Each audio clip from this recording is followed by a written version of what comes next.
Member of the 4th state. My name is Bakari Kwenda Gombeko, incoming MC of Ward Kwale County, and I'm very much obliged today to be here. It's a wonderful evening, and I've come here at least to chat some few things with my fellow members here. Now, there's a motion that is talking about Edwin Sifuna, and the people are being asked, they're asking themselves that Sifuna said that he saw in his dream that he maybe want to become an MP or maybe what or what. I'm not sure of that one, but I want to clarify one thing about the people who are in opposition. So, tumeangalia wale ndugu wa opposition, lakini kuna shida kidogo pale. Mimi ni mtu wa one term na support Daktari William Samoei Ruto kwa sababu. Na ndugu wengine wametoka hapa wakaeleza msimamo wao one term, lakini mimi nataka nieleze kisomi kwa sababu wameeleza tu haphazardly, shagala bagala. Tukiangalia ndugu zangu pale wa one term, sasa nimeanza rasmi. Ndugu Edwin Sifuna ambaye alikuwa ndugu yetu pale, alikuwa SG wetu wa ODM, kuna mambo ambayo yalijitokeza tangu awali, lakini wafuasi wake ndio wameleta more confusion katika uongozi wake. Bwana niseme hivi, tangu awali Edwin Sifuna hakuwa ametangaza kuwa anataka kuwa rais. Ndio jambo la kwanza nataka lieleweke kwanza. Then jambo la pili, sasa imefikia wakati inasemekana sijui anaona kwa ndoto eti anaota na anataka kuwa MP. Ndoto ya mtu ambaye anataka kuwa president, anataka kuwa MP. So kuna mambo yanakuja pale kama a whole lot of confusion. So number one, the opposition leaders are not prepared. The MP but not becoming a president. Then ukiangalia upande mwingine, kuna Daktari Kalonzo Musyoka, mzee ambaye niko na heshima naye kubwa sana kwa sababu ametembea na baba kwa miaka mingi. Daktari Kalonzo Musyoka, he was there even during the second liberation of this country. Wakati Raila Amolo Odinga aligombea kiti kwa mara ya kwanza in the year 1997, Kalonzo Musyoka alisupport baba Raila Amolo Odinga. After hapo in the year 2002 Kalonzo Musyoka alisupport baba. 2007 akasupport baba. 2013 mpaka 2022 Kalonzo Musyoka amesimama na baba Raila Amolo Odinga. Ni kiongozi ambaye amedisplay ya kwamba ana ile roho ya kusaidia mtu mwingine. Lakini je, Kalonzo Musyoka anaweza kuqualify kuwa president wa nchi hii? Jibu ni kwamba qualification anazo, ila kiongozi huyu anakosa ile kitu tunaita the charismaness and the boldness of facing this political heavyweight ambaye Daktari William Samoei Ruto. Hiyo ndio kitu inakosekana peke yake. Na huyu Edwin Sifuna ako na kibarua kikubwa sana kwa sababu mzee kama huyu Kalonzo Musyoka, na hapa kando kuna ndugu yetu Matiang'i, hapa pia kuna huyu ndugu ambaye amekuwa impeached DP Rigathi Gachagua. Hao wazee wanaketi pamoja, wanaangalia umri wa Edwin Sifuna, amezaliwa 1982. Wanasema kijana, you still have time. Sisi wazee time yetu imeenda. Give us time. Sasa ni wakati wetu tupate nafasi tuweze kuongoza. Hii iko wazi ya kwamba kutakuwa na mtagusano ama kutakuwa na malumbano kati ya wale ndugu wa opposition. So nataka niseme ya kwamba siasa ya opposition iko na shida kubwa sana kufikia sahihi.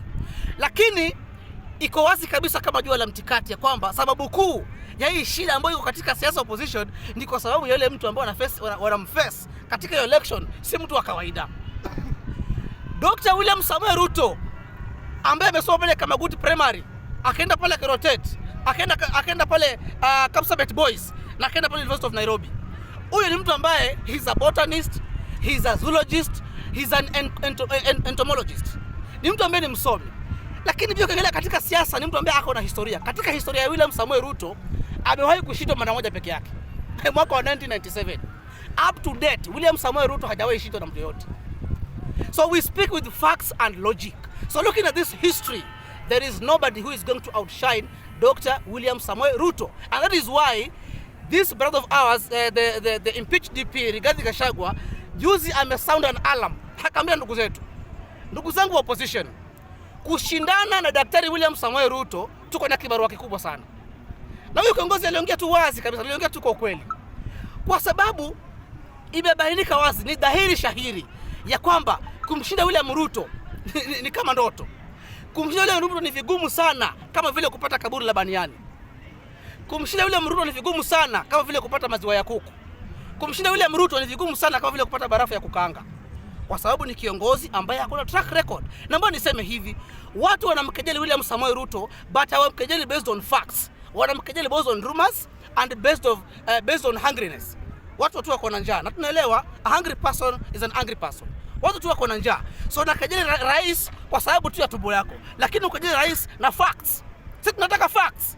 If you look at the manifesto of the Kenya Kwanza regime, if you look at the bottom-up economic transformation agenda, it was crystal clear. The president talks about housing, and as you are speaking right now in this country, in the entire republic, tumeona nyumba zinajengwa za affordable housing. Hiyo ni tick katika ile manifesto yake.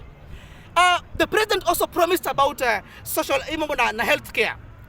In the year 2022, president akachange NHIF into SHA, Social Health Authority.